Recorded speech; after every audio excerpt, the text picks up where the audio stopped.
गीता का तीसरा अध्याय कर्मयोग। अर्जुन ने पूछा कि हे जनार्दन, यदि आपके तप से कर्म से बुद्धि श्रेष्ठ है तो हे केशव, मुझे इस घोर कर्म में क्यों लगाते हो? मिले हुए वचनों से आप मेरी बुद्धि को भ्रम में डाल रहे हैं। निश्चय करके मुझे बतलाइए जिससे मैं कल्याण को प्राप्त हूँ। श्री कृष्ण जी बोले कि हे निष्पाप अर्जुन, मैं पहले समझा चुका हूँ कि इस लोक में दो प्रकार की निष्ठा कही है। एक तो सांख्य वालों का ज्ञान योग और दूसरा योगियों का कर्म योग। कर्मों का प्रारंभ न करने से ही कोई निष्कर्म नहीं कहलाता और कर्मों का त्याग करके संन्यास करने से ही किसी को सिद्धि नहीं मिल जाती।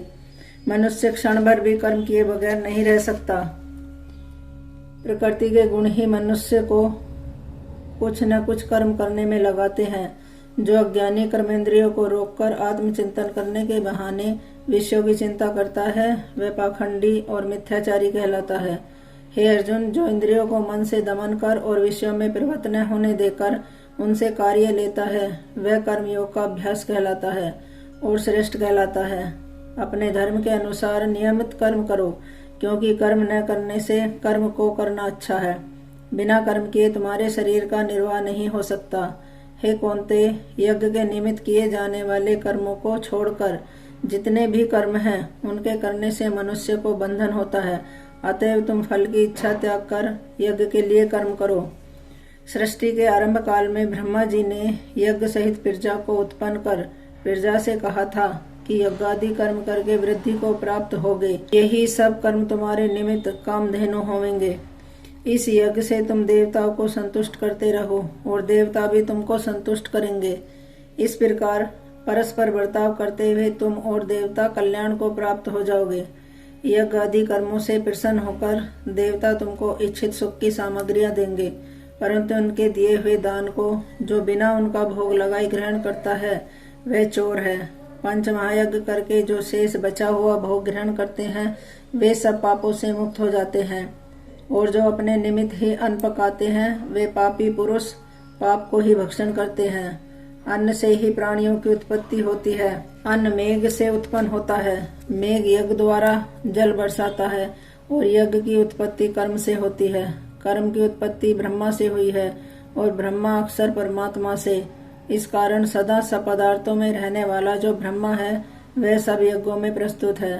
हे पार्थ, इस प्रकार चलाए हुए कर्म के चक्र के अनुसार जो नहीं चलता है वह पाप में है। जो पुरुष आत्मा में ही रत रहता है और आत्मानंद अनुभव से तृप्त रहता है उसे कुछ भी कार्य शेष नहीं।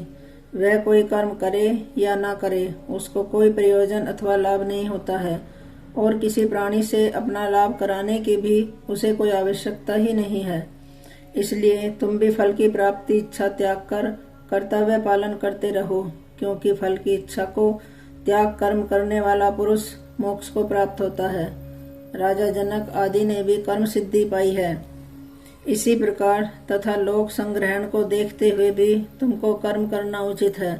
श्रेष्ठ पुरुष जिस जिस कर्म का आचरण करता है दूसरे मनुष्य उसी मार्ग पर चलते हैं, और वह जिसको प्रामाणिक मानता है उसी के अनुसार सब उत्तम मानते हैं।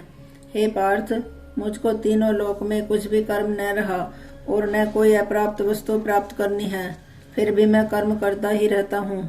यदि हम ही आलस्य रहित होकर कर्मों को नहीं करेंगे तो मनुष्य इस प्रकार से हमारे ही पथ का अनुकरण करेंगे। जो मैं ही कर्म न करूं तो सब लोग भी न करने से नष्ट हो जाएंगे। इससे मैं ही वर्ण संकरों के उत्पन्न करने का हेतु बनकर प्रजा को नष्ट करने वाला समझा जाऊंगा। जिस प्रकार अज्ञानी फल की इच्छा करके कर्म करता है वैसे ही फल की इच्छा न करते हुए ज्ञानी को लोक शिक्षा की इच्छा करते हुए कर्म करना उचित है। कर्म में आसक्त अज्ञानियों की बुद्धि में ज्ञानी भेदभाव उत्पन्न न करे, परंतु अब स्वयं कर्म करता हुआ उससे भी प्रसन्नता पूर्वक कर्म करावे। हे अर्जुन, सब कर्म प्रकृति के गुण से ही उत्पन्न होते हैं, परंतु जिनकी बुद्धि अहंकार से भ्रष्ट है ऐसे मूर्ख लोग समझते हैं कि हम करता हैं, परंतु जो गुण और कर्म के विभाग को सच्चा तत्व जानता है वह ज्ञानी पुरुष यह समझकर इसमें आसक्त नहीं होता कि गुणों का यह खेल आपस में हो रहा है। हे अर्जुन, अध्यात्म बुद्धि से सब कर्मों को तुम मुझ में अर्पण करके कर्म फल की आशा छोड़कर संग्राम करो। जो पुरुष श्रद्धा पूर्वक मेरे वचनों पर दोष दृष्टि न करके मेरे इस मत के अनुसार आचरण करते हैं, वे लोग कर्म बंधन से निश्चय मुक्त हो जाते हैं। और जो अज्ञानी इस मत पर दोष दृष्टि करते हुए इसको ग्रहण नहीं करते, वे संपूर्ण ज्ञान से रहित हैं। उनको नष्ट हुआ जानो। अपना कठिन धर्म भी दूसरों के सहज धर्म से हितकर होता है। स्वधर्म में मरना भी कल्याणकारक है, परंतु अन्य धर्म भयानक है। अर्जुन बोले कि हे श्री कृष्ण, पुरुष को पाप करने की इच्छा न होते हुए भी कौन उसे बलात् पाप के मार्ग में प्रवृत्त करता है। श्री कृष्ण बोले कि हे अर्जुन, रजोगुण से उत्पन्न होने वाला काम और क्रोध मनुष्य को पाप मार्ग में ले जाता है। इसे करके उत्पन्न इच्छा कभी तृप्त नहीं होती। ये महापापी और घोर शत्रु हैं। जैसे धुआं से अग्नि, धूल से दर्पण और झिल्ली से गर्भ का बालक ढका रहता है, उसी प्रकार विषय की इच्छा से आत्मज्ञान ढका हुआ है। हे कुंती पुत्र, इस शत्रु काम को करके ज्ञानियों का ज्ञान आच्छादित होता है। इंद्रियां, मन और बुद्धि इस काम के आश्रय स्थान हैं। इनके सहारे विषय इच्छा ज्ञान को आच्छादित करके जीव को मोहित कर लेता है। अतएव तुम सर्वप्रथम इंद्रियों को वश में करके ज्ञान और विज्ञान को नष्ट करने वाले इस पापी काम को जीतो। कहते हैं कि इंद्रियां प्रबल हैं और इंद्रियों से भी प्रबल मन है। इस प्रकार जो बुद्धि से परे है, उस आत्मा को जानकर निश्चयात्मक बुद्धि द्वारा मन को निश्चल करके हे महाभाव, तुम उस दुर्धर शत्रु काम को जीत लो। इति श्रीमद् भगवत गीता सोपनिषद सो ब्रह्मा विद्या योग शास्त्रे श्री कृष्ण अर्जुन संवादे आत्म कर्म योगो नाम तृतीय अध्याय समाप्त। तीसरे अध्याय का महात्म्य। नारायण जी बोले कि हे लक्ष्मी, एक शूद्र अकेला ही वन में रहता था। अनर्थों से उसने बहुत सा द्रव्य इकट्ठा किया। किसी कारण से वह द्रव्य जाता रहा। जब वह शूद्र बहुत चिंतित रहने लगा, किसी से पूछता कि ऐसा कोई व्यंजन बताओ जिसे नेत्र में डालकर पृथ्वी का पदार्थ निकाल लो। तब किसी ने कहा कि मांस मदिरा खाए पिया करो। वह खोटा कर्म करने लगा। एक दिन धन की लालसा कर चोरी करने गया। रास्ते में चोरों ने मार दिया। तदंतर उसने प्रेत की योनि पाई। उस प्रेत योनि में उसे बड़ा दुख हुआ। एक वट के वृक्ष पर रात दिन चिल्लाया करता कि कोई ऐसा भी है जो मुझे इस अधम देह से छुड़ावे। कुछ समय बाद शूद्र की स्त्री से पुत्र जन्मा। जब उसका पुत्र बड़ा हुआ तो एक दिन वह अपनी माता से कहने लगा कि माता, मेरा पिता क्या करता था और देहांत किस प्रकार हुआ। तब उसकी माता ने कहा कि बेटा, तेरे पिता के पास धन बहुत था, वह सब यूं ही जाता रहा। एक दिन धन की लालसा से चोरी करने को गया, परंतु मार्ग में चोरों ने उसे मार डाला। तब उसने कहा कि हे माता, पिताजी की गति कराई थी। तब माता ने कहा कि नहीं। फिर उसने कहा कि हे माता, उनकी गति करानी चाहिए।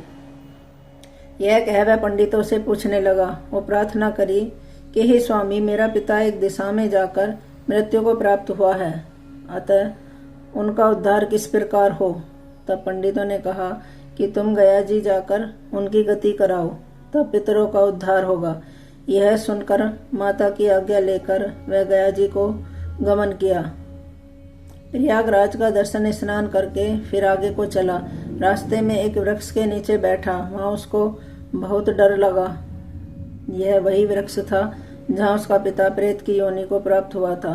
उसी जगह में चोरों ने उसको मारा था। तब उस बालक ने अपना गुरु मंत्र पढ़ा।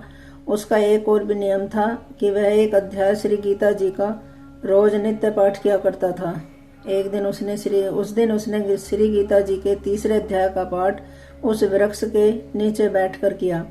वह उसके पिता ने प्रेत की योनि में सुन के उसके पिता की देह छूट गई, देव देह पाई। स्वर्ग से विमान आए और वह विमान पर चढ़कर उसके सामने आया और आकर आशीर्वाद दिया और कहा कि हे पुत्र, मैं तेरा पिता हूँ जो मरकर प्रेत हुआ था। इस तेरे गीता के पाठ करने से मुझे ये देवदेही मिली है। अब मेरा उद्धार हुआ है। अब तू गया जी में अपनी खुशी से जा। इतना सुनकर पुत्र ने कहा कि हे पिताजी, कुछ और आज्ञा करो जो मैं आपकी सेवा कर सकूं। तब उस देवदेही ने कहा कि देख, हमारी 7 पीढ़ियां पितृ नरक में पड़ी हैं, बड़े ही दुखी हैं। अब तो श्री गीता जी के 3रे अध्याय का पाठ करके उनको भी इस दुख से मुक्ति प्रदान कर। इतना वचन कहकर वह देही स्वर्ग को गई।